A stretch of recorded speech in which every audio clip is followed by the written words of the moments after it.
ассалому алайкум тамошобинони муҳтарам. Ман Ҷамшед Ёруф мебошам, ҳуқуқшинос, ва шумо дар канали ютуби ҳуқуқи ман маёправа қарор доред. Ин барномаи тафсир аст ва дар ин навбат мо дар бораи яке аз моддаҳои муҳими кодекси ҷиноятии ҷумҳурии Тоҷикистон дар бораи моддаи 162 он сухан меронем ва тафсири онро ба шумо гуфта медиҳем. ва ман мехостам ки дар ин маврид диққати бештарро, таваҷҷӯҳи бештари кормандони мақомоти қудратӣ, хусус кормандони прокуратура, милитсия ва судро ба ин масъала ҷалб кунам, чунки ман ҳисоб мекунам, чунки ман ба як хулосае омадам ки мақомоти қудратии мо дар таснифу бандубаст кардани амалҳои баъзе аз ҳуқуқвайронкунандаҳо нодуруст баҳо медиҳанд ва ба ҷои он ки маҳз бо ҳамин модда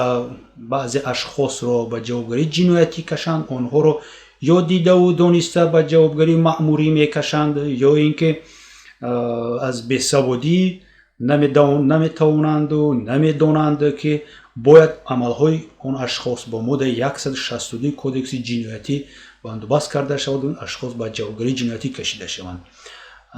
суҳбатро аз он оғоз мекунам ки шумо ҳамагон аллакай медонед ки 4 марти 2021 сол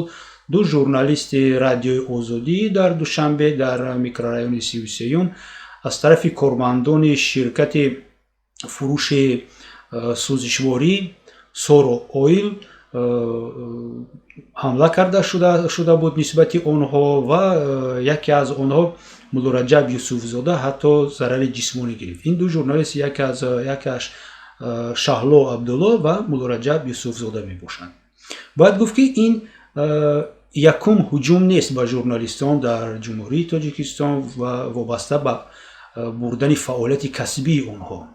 дар ин ҷо роли муҳимро он мебозад ки ба журналистон маҳз ҳангоми иҷро кардани фаъолияти касбиашон ҳуҷум карда мешавад. ба хотир мебарем ҳодисаи моҳҳои июни соли гузашта ки нисбати журналисти Азия Плюс Абдулло Ғурбатӣ рух дода буд. ӯро 3 нафар латукуб карданд ва баъдтар он латукубкунандаҳоро боздошт карданд, нисбаташон парванда оғоз карда онҳо ҷазо гирифтанд. агар боз поёнтар равем аз рӯи тақвим мебинем ки чунин ҳодисаҳо боз пештар ҳам буданд. мисол 2016 сол нисбати рӯзноманигори нашрияи Фараж Доро Суҳробӣ низ чунин ҳодиса рух дода буд. ӯро кормандони шуъбаи вазорати корҳои дохилӣ Синои яки шаҳри Душанбе бинобар он ки ӯ мехост як навореро гирад дар кӯча ва дар ҳамин ҳолат чи нофаҳмие байни онҳо ва кормандони милитсия гӯё пайдо мешавад, ӯро бурда ба шуъбаи корҳои дохилӣ чунон латукуб мекунанд ки ҳатто ҳуши он меравад, ҳуши доро меравад. баъдтар асбоби техникии ӯ флешкартаи асбоби сабткунандаашро вайрон мекунанд, мешикананд. вақте ки ӯ ба худ меояд ба ӯ 50 сомонӣ медиҳанд, мегӯянд ки флешкартаи навхар, вале дар бораи ин ҳодиса ба касе нагӯ, хабардор нашав. ҳодисаи дигар ки мехостам ки диққати шуморо боз ба он ҷалб кунам, ин ҳодисаи гузашта ки соли 2019 сол гузашт, моҳҳои июн, ва боз вобастагӣ дорад ба фаъолияти журналистони радиои ҷабрдидаи Озодӣ дар Тоҷикистон Шодмони Ятим ва Алишер Зарифӣ ки онҳо мехостанд дар бораи фаъолият, реҷаи кори, шарту шароити кори автобусҳои дар шаҳри Душанбе буда, алалхусус дар наздикии Садбарг онҳо автобуси рақами 4-ро ба навор мегирифтанд ки муддати тӯлонӣ дар истгоҳ меистоду ба ягон реҷа риоя накарда аз ҷояш намеҷунбид ва дар ҳамин ҳолат ронандаи ҳамин автобус бо кондуктори он баромада бо журналистон ҷангу ҷанҷол мекунанд. ҳарчанде ки шаҳодатнома журналистон нишон медиҳанд, онҳо ҷангу ҷанҷол мекунанд, ҳақорат мекунанд, таҳдиди он мекунанд ки ҷоғатонро мешиканем, даштномаҳои қабеҳ мекунанд ва ҳатто молумул ки яке аз он журналистонро нобуд месозад. асоси гап барои чӣ ман ин суханонро гуфтаму 3 мисол овардам вобаста ба таҳдид, фишор, зӯроварӣ нисбати کارمند نسبت ژورنالیستان در جمهوری تاجیکستان. برای آنکه در همین حالت ها ما میبینیم که ژورنالیست ها در رفت فعالیت کسبی خود با تهدید، با زورآوری، با تحقیر، با مانع ایجاد کردن با فعالیت کسبی خودشون دچار شدن. من همون موضوعی که ما گفتنی هستیم ماز همین است، ماده 162، یعنی که مانع شدن با فعالیت قانونی کسبی ژورنالیست. ولی چی جزا گرفتن اون نفرانی که من نامبر کردم؟ اون نفرانی که عبدالله غربتی رو لط و کوب کردن و ضرر جسمانی در نتیجه اون گرفت عبدالله غربتی، فقط با سپاریدن 10 نشان دهنده برای حساب ها و با آغاز کردن پرونده مأموری اونها به آزادی برآمدن و خلاص شدن. اون اشخاصی که ژورنالیستان رو در نزدیکی ایستگاه صدبرگ لط و کوب کرده بودند، یعنی اون راننده و کاندوکتور نیز با سپردن 7 نشان دهنده برای حساب ها از آزادی جواب شده، از جزا جواب شدند، یعنی که نسبت آنها نیز جزای بین‌نهایت سبک تعیین کرده شد. و اساسش همین است که با جایی که با این اشخاصی که مانع شدن برای پیشبرد فعالیت کسبی ژورنالیستان نه با ماده جنایتی پرونده آغاز کرده می شود، بلکه با ماده 460 کودکس حقوق بیانکنی های مأموری جمهوری تاجیکستان، یعنی که مایده اوبوشی. حال آن که برای آن همین فعالیت مخصوص ماده مخصوص در قسم مخصوصی کودکس جنایتی است، ماده 162 مانع شدن به فعالیت قانونی کسبی ژورنالیست که تمام همون عملهایی که اون نفرانی که نامبر کردیم، نفرانی که عبدالله غربتی رو لط و کوب کردند، نفرانی که ژورنالیست رو در شعبه کارهای داخلی زدند و اسباب تکنیکی او رو ویران کردند، نفرانی که ژورنالیستان رو در نزدیک ایستگاه صدبرگ لط و کوب کردند و مالکیت آنها رو ویران کردند، تمام همین عملها در کودکس جنایتی آورده شده است در ماده 162 و کودکس جنایتی جوابگری جنایتی رو برای این کار مقرر کرده است. پس برای چی حکومتداران، برای چی کارمندان مقامات قدرتی، پروکراتور، سود به جای آنکه عمل این اشخاص رو با کودکس جنایتی به ماده 162 تصنیف دهند، یعنی بند و بست کنند، اون رو به مایده اوبوشی بند و بست میکنند و با جزای سبک اشخاص گناهگار رو جزا میدهند. آیا در اینجا ندانستن قانون هست یا اینکه دیده و دانسته استفاده نبردن قانون هست؟ چون که چنین خلاصه به میان آمدنش ممکن است که این عمل رو مقامات قدرتی تنها نسبت اون اشخاص صادر میکند که یعنی که اشخاصی که هجوم به ژورنالیستان کرده میشوند که ژورنالیستان کارمندان واسطه اخبار عامه دولتی تاجیکستان نیستند، آنها مستقل هستند یا که در یگان وابستگی عموما به جمهوری تاجیکستان به مقامات های جمهوری تاجیکستان ندارند و بیشتر درباره پرابلم های مبرم روزی تاجیکستان سخن میرانند. نسبت آنها که فشار آورده شد، لط و کوب کرده شد، پس ممکن است که اشخاص را با جزای سبکتر جواب داد. به جای آغاز کردن پرونده جنایتی، آغاز پرونده مأموری. اینک شروع میکنیم با تفسیری به واسطه همین ماده 162 کودکس جنایتی جمهوری تاجیکستان که نامش مانع شدن به فعالیت قانونی کسبی ژورنالیستان است. و خود شما تماشاگران محترم پس از تفسیر آن میتوانید که بهای خود را دهید که آیا در حقیقت عمل و کردارهای آن اشخاصی که ژورنالیستان را هنگام اجرای وظیفه‌های کسبی خود مانع میشوند، آنها را میزنند، فشار میآورند، اسباب‌های تکنیکی آنها را میشکنند، لط و کوبشون میکنند، آیا در حقیقت آنها مایده اوبوشی صادر میکنند یا اینکه جنایت هایی که در همین ماده که تفسیرش رو ما با شما گفته میدیم؟ و خواهش میکردیم که در کانال ما ابونه شوید و چی فکر و عقیده داشته باشید در کامنتر نویسید. در همونجا ما میتوانیم که باز این صحبت خود را با طریق کامنتر ها ادامه دهیم. اینک ماده 162 کودکس جنایتی جمهوری تاجیکستان از دو قسم عبارت می باشد و قسم یکم درباره آن سخن میراند که дар ҳар шакле ки набошад монеъ шудан ба фаъолияти қонунии касбии журналист, ҳамчунин маҷбур намудани ӯ барои паҳн кардан ё рад намудани иттилоот ки бо таҳдиди зӯроварӣ, нобуд сохтан ё вайрон кардани молу мулк, паҳн кардани дурӯғи бофтае ё фош намудани дигар таҳсилоте ки ҷабрдида мехоҳад онҳоро ниҳон дорад, алоқаманд аст. ҳамчунин бо роҳи таҳдиди поймол намудани ҳуқуқ ва манфиатҳои қонунии журналист бо ҷарима ба андозае аз 500 то 800 нишондиҳанда барои ҳисобҳо ё бо корҳои ислоҳӣ ба муддати то 2 сол ҷазо дода мешавад. ин санксия ва диспозитсияи моддаи якуми ҳамин қисми якуми ҳамин модда буд. хеле ки дидед дар қисми якум он амалҳое ки барои чӣ шахсро мумкин аст ба ҳамин модда айбдор кард хеле ҳам дар як ҷумла якумаш гуфтанӣ ҳастанд, дар як ҷумла оварда шудааст бо вуҷуд доштани тақрибан як 10-15 вергулҳо ва дар ба одаме ки ба қонун он қадар ҳам шинос нест бениҳоят ҳам мушкилтар мешавад фаҳмидан ки дар он ҷо дар бораи чӣ сухан меравад аниқтараш. вале ман барои шумо камтар сабуктар кардам инро ва мехоҳам тақсимоте ки ман кардам рӯйхати он амалҳоро ки қонунгузор монеа ҳисоб мекунад дар рафти фаъолияти қонунии касбии журналистон тақсим кунам. оғоз мекунам аз охиронаш. бо роҳи таҳдиди поймол намудани ҳуқуқ ва манфиатҳои қонунии журналист, яъне ки агар шумо монеъ шавед ба фаъолияти журналист бо роҳи таҳдид кардани поймол намудани ҳуқуқ ва манфиатҳои ӯ, ин аллакай амали шумо татбиқи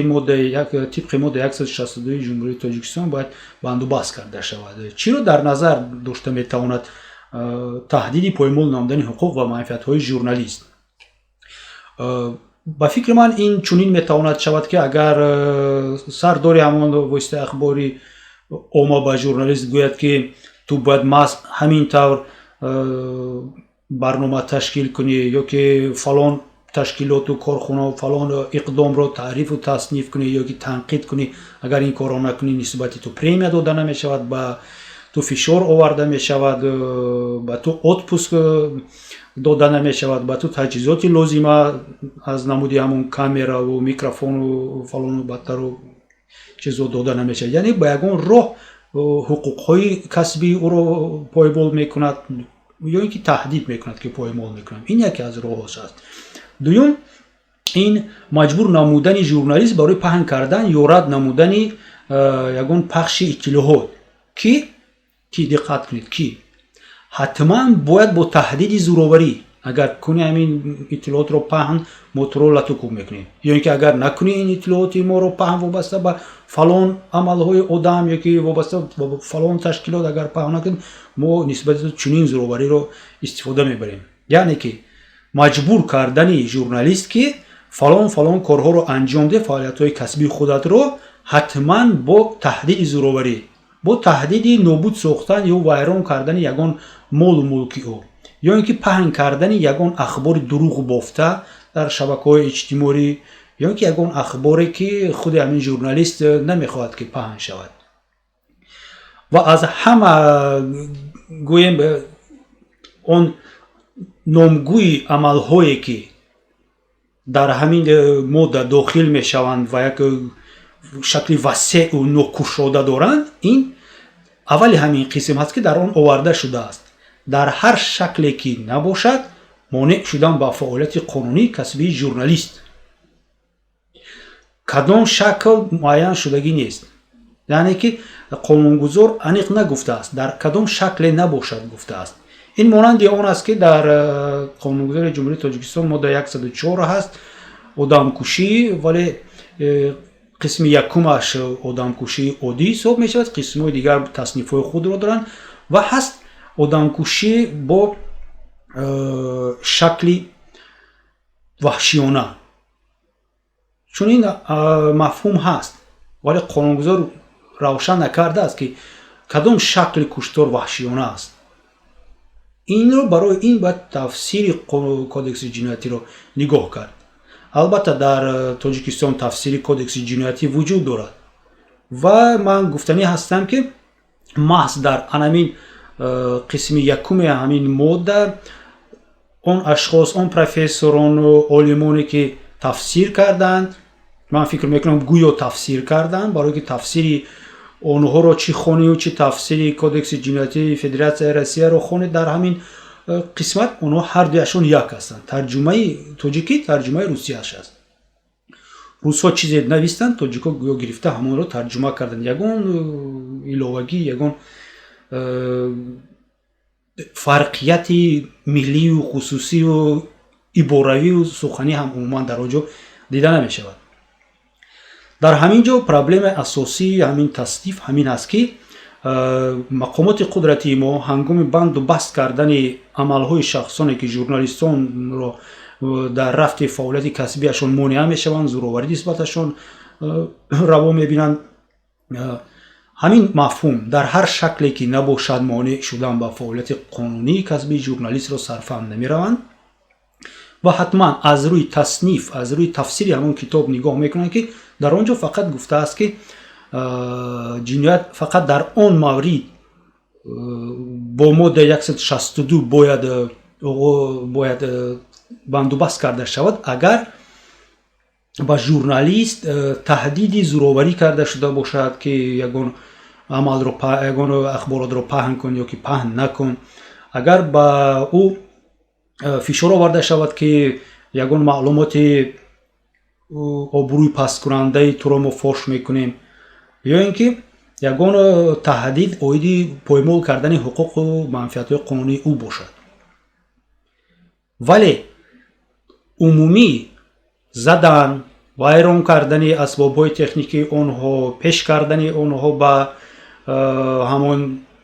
минтақае ки он журналист омад барои фаъолияти касбиашо бурдан, роҳ надодан умуман ба дохили бино, надодани маълумот ва ин ҳолатҳо дар ин ҷо оварда шудагӣ нест. Ман фикр мекунам ки маҳз дар ҳамон қисми якум аввали ҳамин ибора ҳаст ва ин ибораро як бор дига ман ба шумо пешниҳод мекунам, бинед ва диққат кунед ки чӣ нависта шудааст. дар ҳар шакле ки набошад монеъ шудан ба фаъолияти қонунии касбии журналист ва бояд ки инро ҷудо кард аз қисми дуюм, ҳамчунин маҷбур намудани ӯ барои паҳн кардан ё рад намудани пахши иттилоот ва ҳоказо. яъне ки дар ин ҷо якчанд амалҳо тақсим карда шудааст. маҷбур намудан ин дигар амал ҳаст, таҳдид намудани поймол кардани ҳуқуқ ва манфиатҳо ин дигар амал ҳаст ва умуман дигар амалҳое ки пурра номбар карда нашуданд дар якум ҷумла ибора оварда шуданд дар ҳар шакле ки набошад. маҳз дар ҳамин ҷо он амалҳои ҳамон корманди ширкати Соро Ойл дохил мешавад ва ман фикр мекунам ки маҳз бо ана ҳамин моддаҳо бояд он ашхосе ки ба журналистони тоҷик ва умуман ба дилхоҳ журналистоне ки дар ҳудуди ҷумҳурии Тоҷикистон кор ва фаъолият мекунанд ба онҳо монеагӣ пешниҳод мекунанд, ба монеагӣ месозанд, бояд маҳз ба ҳамин модда 162 парванда оғоз карда шавад. акнун мегузарем ба қисми дуюми ҳамин модда ки мегӯяд ки агар ҳамин кирдорҳо бо роҳи зӯроварӣ, бо несту нобуд ё вайрон кардани молу мулк ва бо истифодаи мақоми хизматӣ содир карда шуда бошанд, яъне задан, пеш кардан, фишор овардан, шикастани асбобҳои техникӣ ва ҳоказо, дар ин маврид ҷазо ба муддати маҳрум кардан аз озодӣ ба муҳлати то 3 сол, чун ин ҷазо умуман дар Тоҷикистон истифода бурда намешавад ва онро ҳам метавонем мо фаромӯшам кунем, ё маҳрум сохтан аз озодӣ ба муҳлати то 5 сол ҷазо дода мешавад. дар ин ҷо бояд гуфт ки амалҳои он шахсе ки журналистони радиои озодиро 4 марти 2021 сол, яъне Шаҳло Абдулло ва Мулло Раҷаб Юсуфзодаро таҳқир кард, фишор овард, латукуб кард, маҳз бо қисми дуюм бандҳои А ва В-и моддаи 162 кодекси ҷиноятии ҷумҳурии Тоҷикистон, яъне монеаи эҷод кардан барои пешбурди фаъолияти касбии журналист бо роҳи зӯроварӣ ва бо истифода аз мақоми хизматӣ бояд бандубаст карда шавад ва ҷазои дурусту зарурӣ бояд гирад. Чунки он коргари ҳамон ширкати Soro Oil посубон буд ва дар рафти иҷрои фаъолиятҳои хизматии худ аз мақоми хизматии худ истифода бурда бо роҳи зӯроварӣ, бо роҳи задан ба рӯи мулло Раҷаб Юсуфзода ҷиноятро содир кард ва ҳаракатҳои ӯ бо пуррагӣ ба ҳамин моддаи 162 қисми 2 бандҳои А ва В мутобиқ аст. ва фикр мекунам ки бояд тамоми ҷомеаи шаҳрвандӣ, бояд тамоми ҷомеаи журналистӣ маҳз талош варзад ки ҳама гуна ҳуқуқбайронкунандаҳо ҷиноятҳое ки ҷинояткороне ки нисбати журналистон ин корҳоро раво мебинанд маҳз ба ҳамин парванда раванд.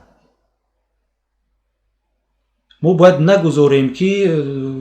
қонун дар ҷумҳурии Тоҷикистон яктарафа ва вобаста аз манфиатҳои идеологӣ ё ин ки сиёсӣ ягон нафару ашхос татбиқ гардад. қонун бояд як бошад ва ҳама бояд дар назди қонун баробар бошад. аз ин лиҳоз гуфтанӣ ҳастам ки он таҷрибаи татбиқи майда авбошӣ моддаи 460 кодекси ҳуқуқбайронкунии маъмурии ҷумҳурии Тоҷикистон дар ин ҳолатҳо ғайриқонунӣ мебошад. чунки маҳз дар кодекси ҷиноятӣ қонуни ҷазои ҷиноятӣ